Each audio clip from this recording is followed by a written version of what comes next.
ఫేస్‌బుక్‌లో add revenue అనే ఒక పెద్ద ప్రాబ్లమ్‌నైతే ఇప్పుడు ప్రతి ఒక్కరు కూడా ఫేస్ చేస్తున్నారు. గదే ప్రాబ్లమ్ నాకు గూడా వచ్చేసింది. అరే! ఫేస్‌బుక్‌లో ఉండే ఫ్రీ మ్యూజిక్‌లు వాడిన తర్వాత కూడా మనకి ఈ కాపీరైట్ క్లెయిమ్ అయితే వచ్చింది. కావాలంటే ఒక్కసారి మీరు నోటిఫికేషన్ చూడండి.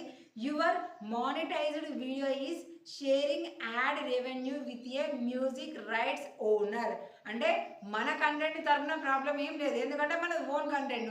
కానీ ఆ కంటెంట్ ఉపయోగించిన మ్యూజిక్ ఏదైతే ఉందో గవాల దగ్గర నుంచి మనకి కాపీరైట్ క్లెయిమ్ అనేది వచ్చిందన్నమాట. దీంతో ఏమైతుంది, ఈ వీడియోకి ఎంత ఇయర్నింగ్స్ అంటే గా ఇయర్నింగ్స్ అన్ని కూడా ఓనర్ వాళ్ళకి పోతాయని చెప్తుంది. ఇదేం తలకాయ నొప్పిరా దేవుడా, ఇదంతా ఫేకే ఉండొచ్చు, కొంతమంది ఫేక్గా చేస్తారు కదా అని అనిపిస్తుంది కదా. కానీ ఇది అయితే మాత్రము ఈ కాపీరైట్ క్లెయిమ్ అనేది మాత్రము రియల్ది. సో రియల్ది ఫేక్ది ఎట్లా గుర్తించాలనేది తర్వాత చెప్తా, కానీ ముందుగాల ఇది రియల్ ఏంది, దీన్ని ఎట్లా ప్రాబ్లమ్ సాల్వ్ చేసుకోవడం వస్తుందా రాదనేది చూద్దాము. ఫస్ట్ అయితే నాకైతే నోటిఫికేషన్ రాగానే మాత్రం ఫ్యూజులు ఎగిరిపోయినాయి. ఎందుకంటే నేను అన్ని ఫేస్బుక్ నుంచి వెళ్ళి ఫ్రీగా ఇచ్చిన మ్యూజిక్లు మాత్రమే వాడతా. ఆ నోటిఫికేషన్ మీద అయితే క్లిక్ చేసుకున్నాను. ఎందుకంటే మన నిజమా కాదా తెలుసుకోవాలి కదా.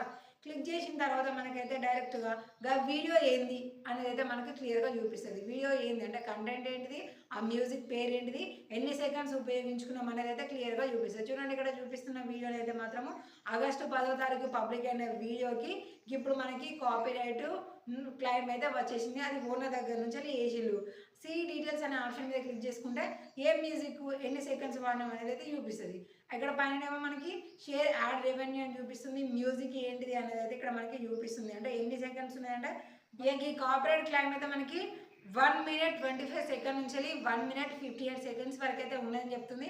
ఆల్రెడీ అక్కడ మనకి చూపిస్తుంది music detected in your video అనేది మనకి క్లియర్గా చూపిస్తుంది. దాని కిందనే మనకైతే ఆ వీడియో ఏంటిది అనేది చూపిస్తుంది. అలాగే మనకి కింద ఆప్షన్స్ అయితే ఏమున్నది, ఒకటే ఉన్నది, కంటిన్యూ అనే ఒక ఆప్షన్ అయితే ఉన్నది. యాడ్ రెవెన్యూ అనే ఆప్షన్ మీద క్లిక్ చేయగానే ఇది ఎవరికి షేర్ అవుతుంది, ఏంది, నిజమేనా కాదా అనేది అయితే మనకు తెలుస్తుంది. ఇక్కడ నుంచి అయితే కాపీరైట్ ఓనర్స్ ఎవరెవరు అనేది అయితే అవన్నీ చూపిస్తుంది. దాంతో మనమైతే ఏం చేయలేము, ఎందుకంటే నిజంగానే మ్యూజిక్ మనది కాదు కదా.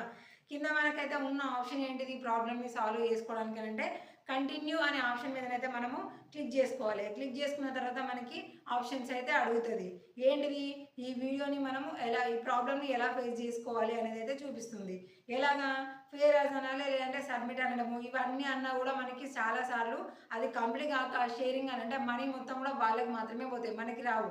సో అలాంటప్పుడు ఏం చేయాలి, మళ్ళీ ఇంకొకసారి ఆలోచించద్దు. క్లెయిము, స్ట్రైకు, ఫ్లాగ్డ్ కంటెంట్ అని నీకు ఏ వీడియో చూపించినా కూడా ఆన్ ది స్పాట్లో మనం వీడియో అనేది డిలీట్ చేయాలి. ఇక్కడ రిమూవ్ వీడియో అని ఉంది కదా, రిమూవ్ వీడియో అంటేనే మనకు వచ్చిన ప్రాబ్లం అనేది ఆటోమేటిక్గానైనా పోతుంది, లేదంటే ఒక 24 hours టైం తీసుకునైనా పోతుంది. అలా కాకుండా ఫేర్ యాజ్ అని సబ్మిట్ అప్పీల్ అని క్లిక్ చేసినాం అనుకోండి, అది సంవత్సరమైన ప్రాబ్లం అలానే ఉంటుంది. నేనైతే క్లియర్ కట్గా చెప్తాను, ఎన్నో అకౌంట్స్ని చూసిన. మొత్తానికైతే ఆ వీడియో అయితే రిమూవ్ చేసినాం, మానిటైజేషన్స్ మొత్తం చెక్ చేసుకున్నాము. ఎక్కడ మానిటైజేషన్కి అయితే ప్రాబ్లం రాలేదు. ఎందుకంటే ఇప్పుడు మనము ఇది కనుక లాంగ్ వీడియోకి వచ్చింది అనుకోండి, ఇన్స్టాగ్రామ్ పోతుంది, రీల్కి వచ్చింది అనుకోండి, యాడ్స్ అండ్ రీల్స్ కూడా పోతుంది. అట్లా మానిటైజేషన్ టూల్ టోటల్గా ఒక్కొక్క టూల్ పోయే ఛాన్సెస్ ఉంటాయి. కాబట్టి వీడియోని అయితే డిలీట్ చేసినాము. మానిటైజేషన్ ఒక్కొక్కటి మళ్ళీ కూడా నేనైతే ప్రత్యేకంగా చెక్ చేసుకున్నా. అలాగే స్టేటస్ దగ్గర కూడా పోయినా, అన్నీ కూడా క్లియర్గానే ఉన్నాయి. మరి ఇదంతా కూడా మంచిగా ఉన్నది సరే, కానీ ఫేస్బుక్ ఇచ్చిన ఫ్రీ మ్యూజిక్స్ని వాడిన తర్వాత కూడా మనకి ఎందుకు ప్రాబ్లం వచ్చింది, ఇది మెయిన్ పాయింట్. ఇది మనం అయితే క్లియర్గా చూసుకోవాలి. కొన్నిటి దగ్గర మీరు మ్యూజిక్స్, ఫ్రీ మ్యూజిక్స్ మనం చెప్పినాము ఎక్కడ డౌన్లోడ్ చేసుకోవాలో డౌన్లోడ్ చేస్తారు, కానీ అక్కడ మీరు దాన్ని మెన్షన్ చేసి ఉన్న వాటిని ఎవరు కూడా చదవరు. ప్రతి ఒక్క మ్యూజిక్ తర్వాత ఆ మ్యూజిక్ నేమ్ కింద మనకి పర్టికులర్గా కొంచెం మ్యాటర్ని మెన్షన్ చేస్తుంది. ఏంటిది, కొన్ని మ్యూజిక్ని మనం రీల్స్కి మాత్రమే ఉపయోగించాలని చూపిస్తుంది.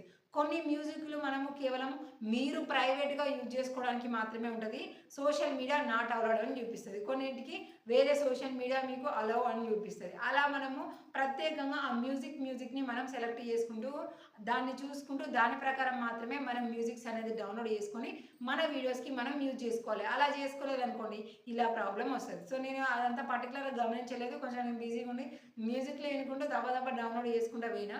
కానీ ఈ మ్యూజిక్ని నేను పర్టికులర్గా చెక్ చేసిన తర్వాత తెలిసింది ఏంటంటే అక్కడ మనకి రీమిక్స్ అనే ఆప్షన్ కానీ ఫేస్బుక్ అని కానీ లేదు, కేవలం రీల్స్ అని మాత్రమే ఉంది. గట్ల చిన్న చిన్న పొరపాట్ల వల్ల మనకు ఇట్లాంటి స్ట్రైక్‌లు, క్లెయిమ్‌లు వస్తూ ఉంటాయి. వాటిని గనక మనం అట్లనే ఉంచుకున్నాం అనుకోండి, టోటల్‌గా మానిటైజేషన్ కూడా పోయే ఛాన్స్ ఉంటది. కాబట్టి మ్యూజిక్ డౌన్‌లోడ్ చేసుకున్నప్పుడు అది రీల్స్ కని ఉందా? లేదంటే నార్మల్‌గా ఫేస్‌బుక్ కని ఉందా? అనేది క్లియర్‌గా చూసుకున్న తర్వాత మీరు మ్యూజిక్స్ అనేది ఉపయోగించిరనుకోండి, గిట్లాంటి ఏ ప్రాబ్లమ్ కూడా మీకు రానే రాదు. అన్ని మానిటైజేషన్స్ కూడా మంచిగా భద్రంగా ఉంటాయి. చూషిర్రు కదా నుల్లా అన్నీ తెలిసినోళ్ళు కూడా ఒక్కొక్కసారి ఉన్న పనులలో బిజీలో పడిపోయి అట్లా మర్చిపోతూ ఉంటాం. గట్లా మర్చిపోతే గిట్ల కుప్ప కుప్ప మొత్తం కూడా తీసుకపోయి బొందల గడల పెట్టాల్సి వస్తాయి. కాబట్టి జర్రంతా జాగ్రత్తగా ఉండుల్లి. ఎందుకంటే ఇది మన చేతిలో పనే కదా!